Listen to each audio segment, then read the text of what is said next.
Hey, back with Albert Koehl. Continuing on talking about bikes, as you were saying before. That's right. I think the point that we left off on is that all of these arguments are repeated each Yeah, time, especially the it's one about putting bike lanes where they make sense, which always is where they don't make sense. So we had that argument on North Yonge in North York, where the mayor initially proposed, this was Mayor Tory, let's put it on one of the side streets, and of course one of the dominant features on the side street was this major cemetery. And so it was the same kind of problem that we'd had before, where they say, let's just put it on some other street because there's less motor traffic there and you don't get in the way of cars. But the truth is, cyclists are on the same roads as motorists for the same reasons that motorists are there. They're trying to get to somewhere. They're trying to get to stores and shops and, the library or parks or any of those things. They're going to the same places. So, of course, they're going to be using the same routes. Namely arterial roads, because they're going, that's the fastest, easiest way to get to those places. So this idea of putting it somewhere else, some mythical place where it makes sense, is usually some place where it doesn't make any sense at all. The only people it makes sense for is for motorists, because it yeah. gets the cyclists out of their way. Well, they said like Young for All, they want to do on Avenue Road, like it's west on Avenue. But you've been down Avenue Road, right? Yeah. There's no difference. I think you'd be Well, actually that yeah, and that's a good point. I mean, Avenue Road, at least that the section between St. Clair and Davenport, really has very few shops, has very few destinations. So you can put the bike lane on Avenue Road, but the cyclists will still be on Yonge Street, because the reason they're on Yonge Street is because they need to go to Yonge Street for whatever it is they're doing, whether they're going to restaurants or cafes or shops.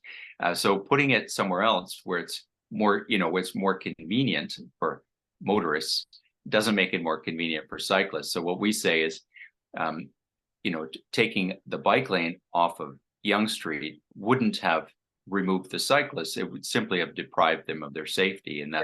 that's the truth in many cases. That's exactly yeah. So what I was gonna say is I was looking at one of my websites, my platform. I has these little things I want to do for biking. The old gas station going down Lakeshore, the old abandoned one there. It's called it was called Sunrise. Sits in the Okay, corner. vaguely, yeah. Yeah, it's right straight over the Humber Bridge. It's an old gas station there. It's all boarded up there. And I had a Okay. plan. I had on my platform. I said, "This is turn it into a bike shop. It's perfect if it's a perfect place. Like just the first put it right, the first bike shop. It can be done." I talked to the guys that cleaned the building there, and they put their store there. It's an old historical site, right?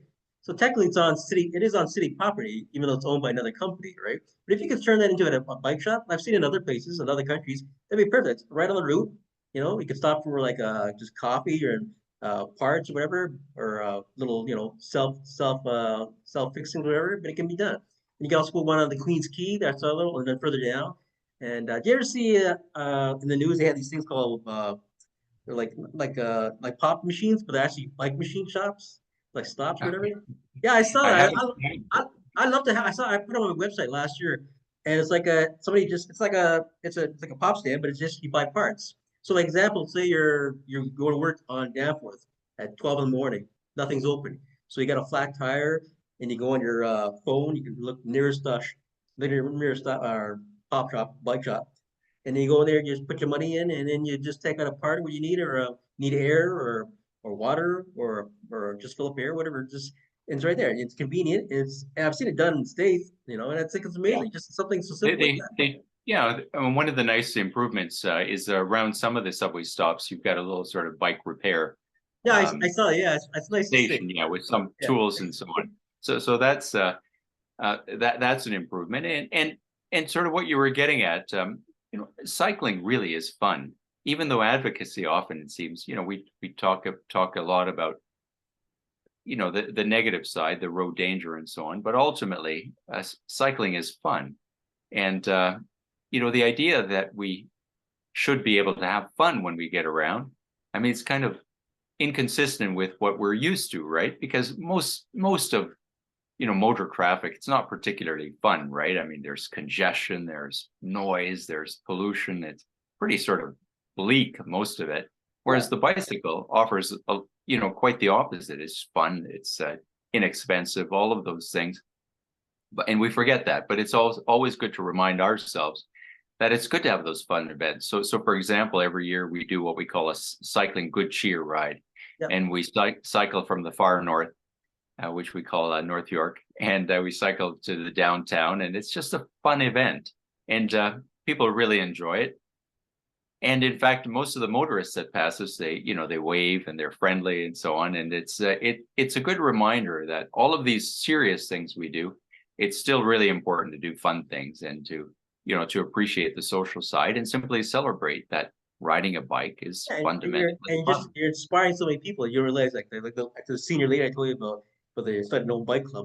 I bike down from coming going east from Danforth all the way to Victoria Park, and I go down by the subway. There's a hill going up from Victoria Park up to St. Clair. It's a bit of a steep hill. So when I was biking, I always challenged myself in summertime. I build a little speed. I speed up the hill kind of before I could stop. Right. So these cars would be all stuck in traffic. And because of routine, the workers, they go and they see me, right? They'd be waving to me like I'm biking up there. They're going, "Come on, you're gonna make it this time. You're gonna make it." So like 3 years later, I'm down on the Danforth by Lakeshore there, and oops, sorry about that. And this guy pulls me over on a bike. He says, "Hey man, I see you for years biking up that hill in Victoria Park. There, I got sick of being in a car. I'm taking a bike to work now." Just an inspiration of something I even thought of, like things you do, conspire, like all the stuff you guys do. You ever thought like, has anybody ever come back to you, Albert, and say, "Hey, you know what? You inspired me by your motivation to be an advocate for biking and as a volunteer." Has anybody come back to you like just be like a fly in the wall? Like, how many people have you influenced in a good way, in a positive way? It's like, "Hey, I'm gonna do what he did. I don't know that guy. Like, hey, I saw that guy doing this. I'm gonna go do it to my community." And people like, Well, I remember a specific moment about that, and there's a yoga class I used to take down the road here, and our yoga teacher, we had kind of it was some sort of a conference about yoga, and we had a discussion about airline flights and the fact that a lot of these yoga retreats go to exotic places, and of course you've got to fly there, and so all the greenhouse gas emissions. And we had that debate, and I said, well, it is inconsistent with the whole idea of nonviolence and peace, that we do this damage, essentially violence to the climate, just so that we can go practice yoga in some exotic locale. well, they say the further you go, the more spiritual you get, right? That's what they say, right?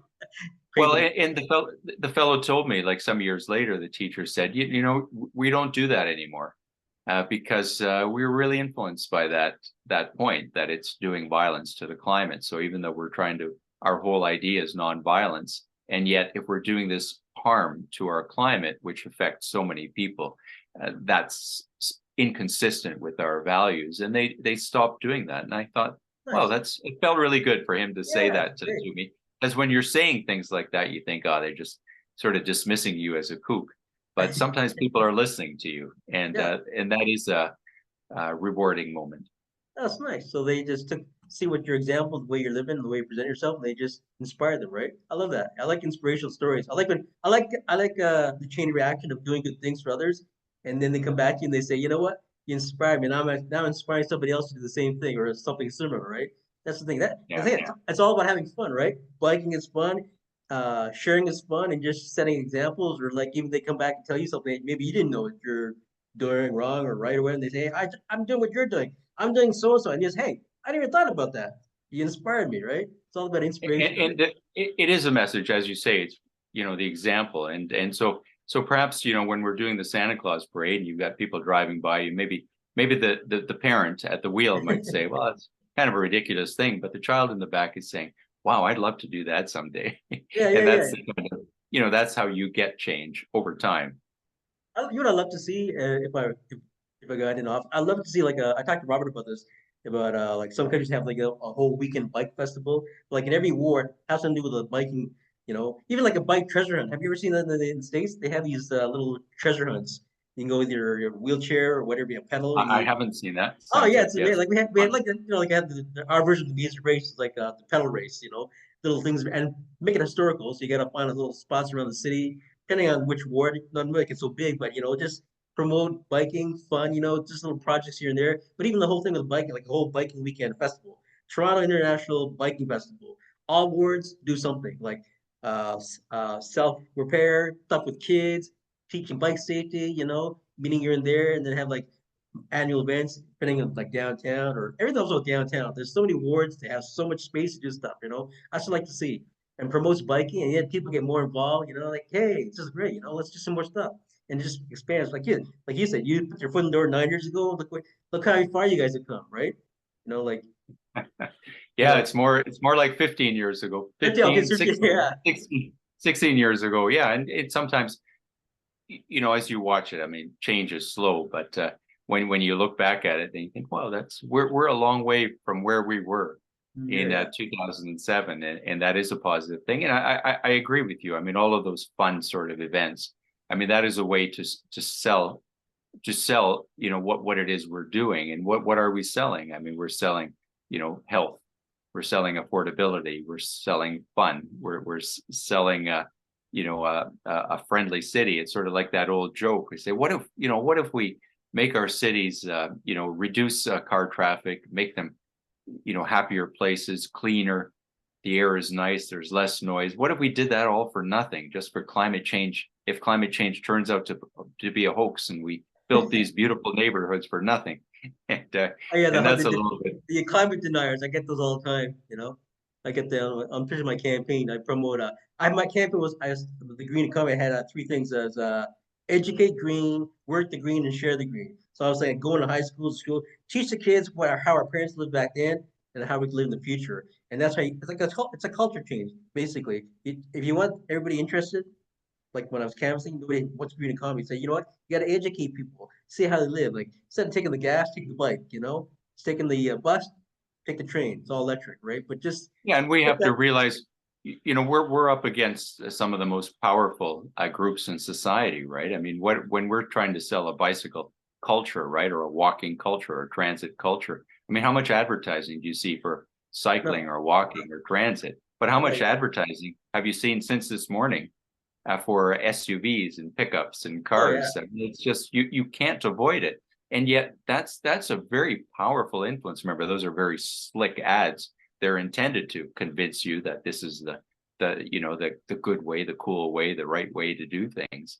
And we're dealing with that all of the time. And you've seen recently fossil fuel industries promoting this idea that they're being environmentally responsible. Well, those are pretty slick ads. I mean, it's total BS, but they're Yeah. slick ads, and they'll influence people, and those are the things we're up against. The paving industry, the auto industry, the fossil fuel industry, and of course, all of them aided by this massive marketing industry. Now, we don't have those resources, and that's what's impressive when you think of it. Oh yeah. The achievements we've made with essentially no money. We started this conversation with talking about volunteers. We also don't have any advertising money. We don't have big budgets, right? I mean, Yeah. most of these things are operated on a shoestring, and Yeah. yet we've managed to convince a lot of people that the sort of status quo is not the way to go. Money's not And everything. Money's the big mover, but actually, human heart is the bigger mover, right?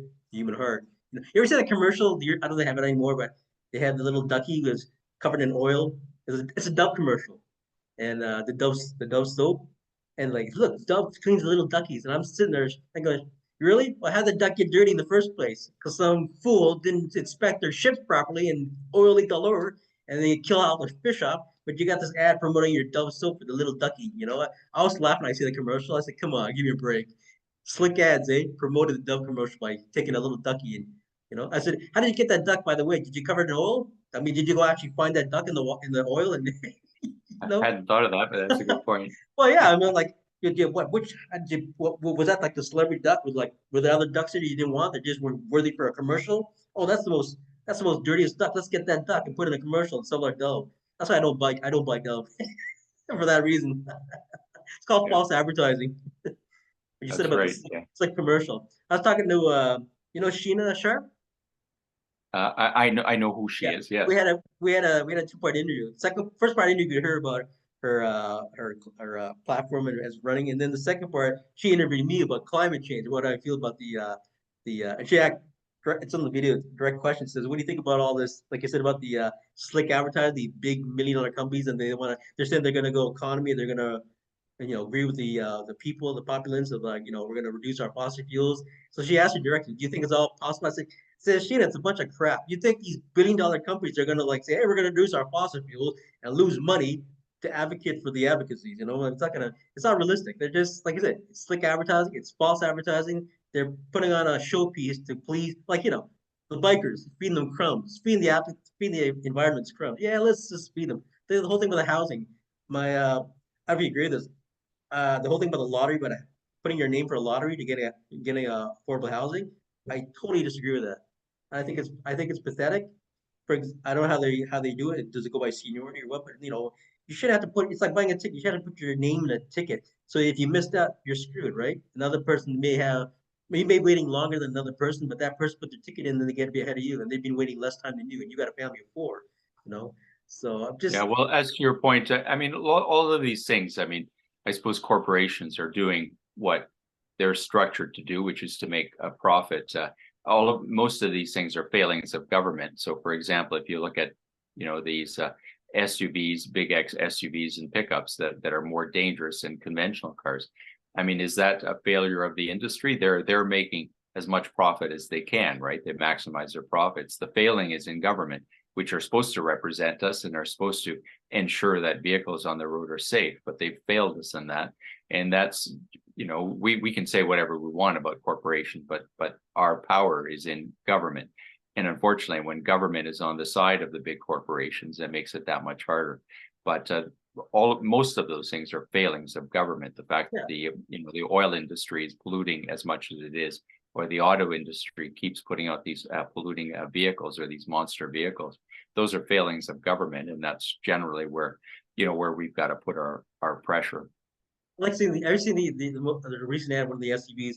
The ad was electric. It's an electric SUV and it's fuel efficient. I go, what do you mean it's fuel efficient? It's electric. That doesn't make any sense. I don't know if you saw the ad. It was on the other day. I was like, it kind of contradicts itself. It's electric. It's an all electric SUV, and it said we're fuel efficient. Fuel efficient? What fuel? It's electric. You plug it in, right? Well, and the whole electric, the whole transition to electric vehicles, it's, we're simply perpetuating this inefficient system, which is one person, one car. And the fact that electric vehicles add a lot of weight means that sort of the proportion, the relative, weight of the person in the car to the vehicle itself that's being moved. I mean, it's so disproportionate, right? But what we're doing is we're simply perpetuating the single occupant car model, which we know doesn't work for any number of reasons. So we're going to treat the tailpipe emissions, but leave everything else in place.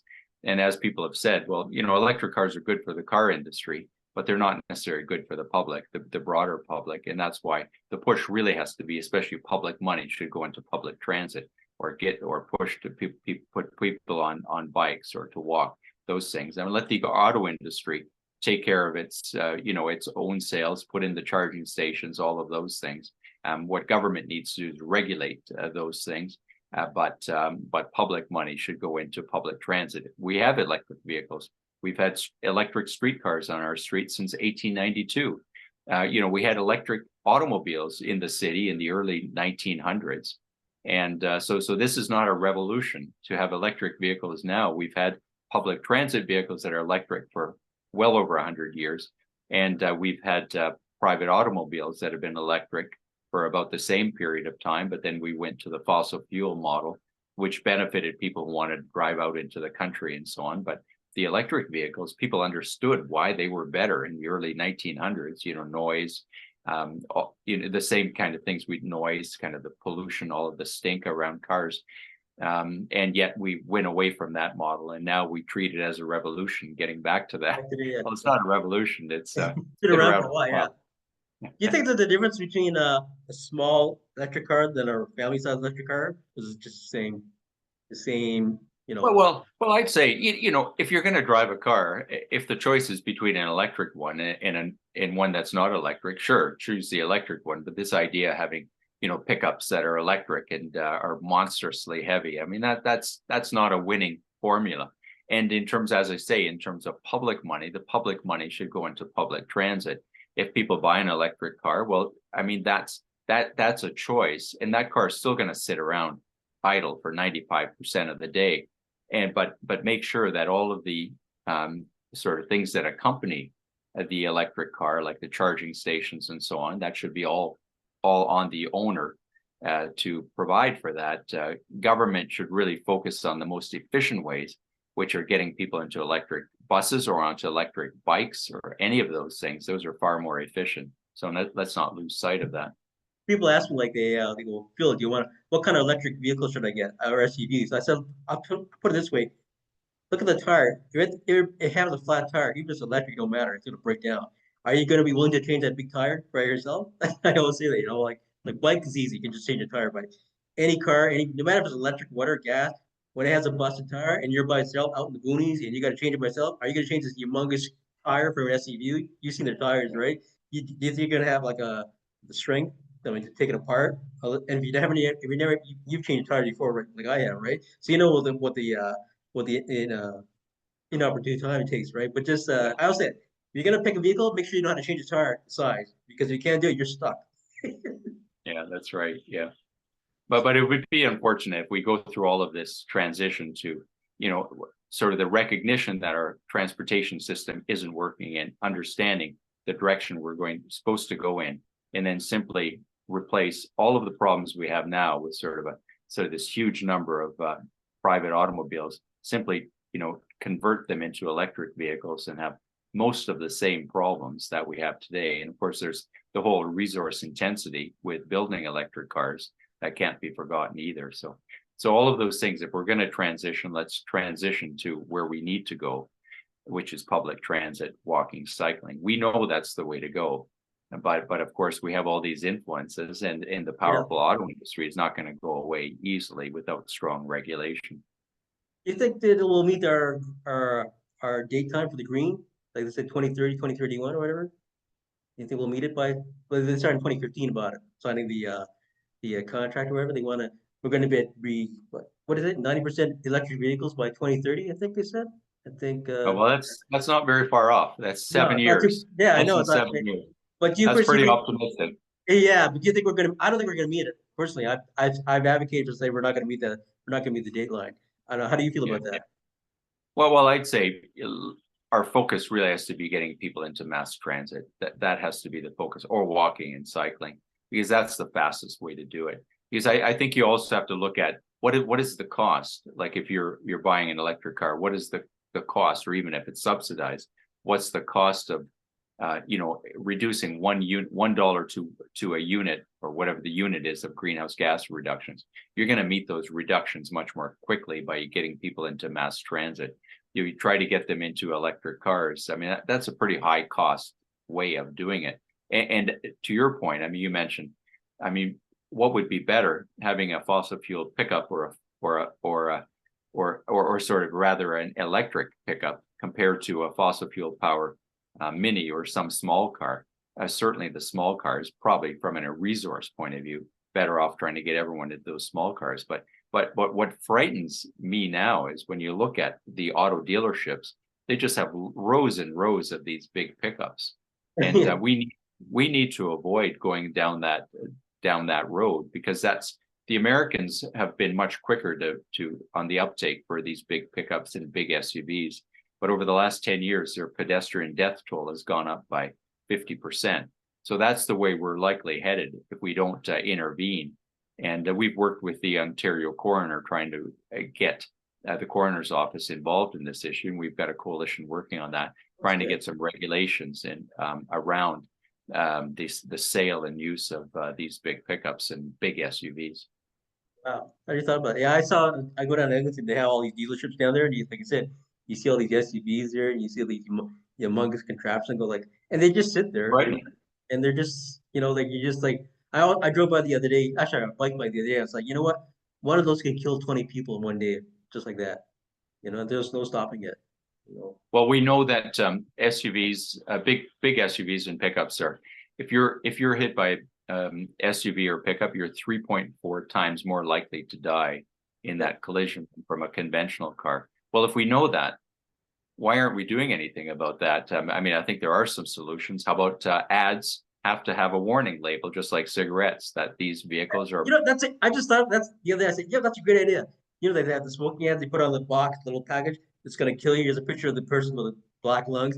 Do that with the commercials for every car commercial. By the way, if you have this vehicle, the chance you're going to look like this after an accident. They should do that. But the reality is, like they ask Toyota, the latest hybrid, and then on the other side, by the way, 4 people died by getting hit by this hybrid. Just put that reality there. Yeah, I mean, there are ways to deal with it. I mean, it would be nice if the federal government regulated sales of, simply made findings around the safety deficiencies of these pickups and restricted their sales. There are other ways to deal with it, and we talked about sort of kind of writing the balance between advocacy having no money and car companies having lots of money. Yeah. But all of a sudden, if you had to have them labeled with a warning, all of a sudden now you've gotten all kinds of advertising about the dangers of those SUVs and big pickups. And maybe what you could also do in terms of government regulations, require a higher class of a driver's license for that type of vehicle and special training, given the added danger. And or perhaps like, in Ontario, we've gotten rid of the vehicle registration fees. Well, reinstitute them with the next government, reinstitute them and have them on a scale, starting with the worst gas guzzling dangerous vehicles and down to the smallest, least polluting and least dangerous vehicles. And you mentioned that just now about the driving an SUV and driving a van and a car are 3 different things. And I don't know if you've seen, but I've seen many drivers that they just don't know how to drive an SUV properly. I drove the military. We were trained to drive it. It's a military vehicle. It's the same size now, although they're really big. I say you can't drive an SUV. You can't treat that kind of size car like it's like driving a bus in a car. 2 different things, right? And you've seen it yourself, right? Like it's like who taught this guy to? There should be different tests for different vehicles. I think, right? If you want to get an SUV, if you want to get a moped, you need a license for a moped, right? You want to drive an SUV, take a trip. You go to get your license. What are you driving, sir? SUV. Okay, well you got to go take this course. You got to get a path. It's not a car. It's not a little mini. You got to go take the SUV course. Totally different thing, right? And I see that. Yeah. I think there's been more accidents with SUVs on turns and misrepresentation of signs than anything, than than head-ons actually. Yeah. Yeah. So sorry. Go ahead. Oh yeah, I lost my train of thought. Yeah, but I had another thing. I just said the joke. Making it even further with the warnings. So when you're driving your new vehicle, automatic comes with it's all automatic comes on your radio. By the way, thank you for buying the vehicle. The chances of you having this accident in the vehicles would be like 30%. Good luck, anyways. Just a little joke there.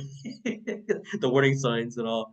But like a lot of like downtown, like we'll talk about the condos going downtown. Like all the plans I've seen, condos with no garages now. It's all walking bikes. It's on the direct paths. We're talking about the Young for All. They're talking about that. They had advocates for the businesses. They said their business improved with less traffic, and it's true. So like a lot of like downtown right now, drive downtown is like it's nuts. And that if you get in the future, like get rid of all these parking spaces, because that's basically parking spaces are the biggest hassle of driving, isn't it? Like you see what they did to you see what they did like to Woodbine, Woodbine Avenue from Danforth going down to Lakeshore. They turn it one lane, turn into one lane, and then and the bike lanes, parking spaces in one lane. I said, what's the parking spaces? Just well, and that's the thing, right? It's with cars, you've got all these. So I would say, motorists, whatever your mode of transportation, people are the same, right? I mean, some people are nice, some people are selfish, some people are whatever. But when you have a car, you have to be a little more selfish because there's you've got to find a parking space. So you need all that space. So it's the nature of the vehicle that changes the person who's navigating that vehicle, right? If you're a bike, you're not so worried about parking space. You can just leave your bike pretty well anywhere. But if you're in a car, you always have to be thinking, where am I going to park my car? And then once you've got that space, you've got to preserve that space, right? And then once you move the car, especially if you got an SUV, you go like, I can't fit in that space. I got to go find a proper space to put an SUV, right? I saw there 2 weeks ago, I was downtown, and I got an SUV. He's trying to parallel park with this SUV in a little tiny space. I mean, the length of the vehicle was fine, but the width of the vehicle was just too much. He ended up doing it a couple of tries, and I biked by him and said, "Are you sure you got in there, buddy?" He says, "My vehicle's sticking out." I said, "No, your vehicle's not sticking out. It's just too big, buddy." It's just funny seeing his reaction. Philip, if we could finish around, Yeah, okay. 4:15, that'd be great. Let's see. Yeah, so just ended up just say Thank you. So, anyway, got 10 minutes left. I'll say thank you, Albert, for coming. First time meeting you, and I really appreciate it with all your feedback. I'm very impressed by your knowledge, and actually, you've educated me for my bike pod and my website. All the names you mentioned, I'm gonna like look them up and add that to it because I think it's great. So appreciate you coming. I was gonna ask you what made you want to. I know you're busy, so I really appreciate you coming on the show. I was trying to get you on the show there back then, right? Sorry, say that again. I appreciate you coming on the show because you're also busy, right? And you finally agreed to come do the show after so long, Oh, right? my pleasure. It'd be great to chat with you offline, and I can ask you about your mayoral campaign. Oh yeah, yeah. Well, when I get That's cut off, I'll get cut off by the video here. But you can always do a live chat next time. But as for the mayor stuff, yeah, you can always. Well, I got okay. I got 10 minutes left, so I can get cut off. Yeah, maybe I'll have 10 minutes to talk to you after that. So thank you so much for coming on the show. If I got time after, I got 10 minutes to talk to you. I can still talk to you before I get cut off. So thank you so much, Albert. Honor meeting you. It's a pleasure talking to you, and thanks for educating me. And I hope people watch this and learn from you and get inspired. Thank you so much. So I'll get end it for Great, now. great meeting you, Philip. Yeah, I'll end it there. Yeah, so we can talk 10 minutes now before I get cut off. Did you want to talk about anything else? Okay. Oh, the campaign? Go ahead. Sure, yeah, tell me. So we're not on air anymore now, are we?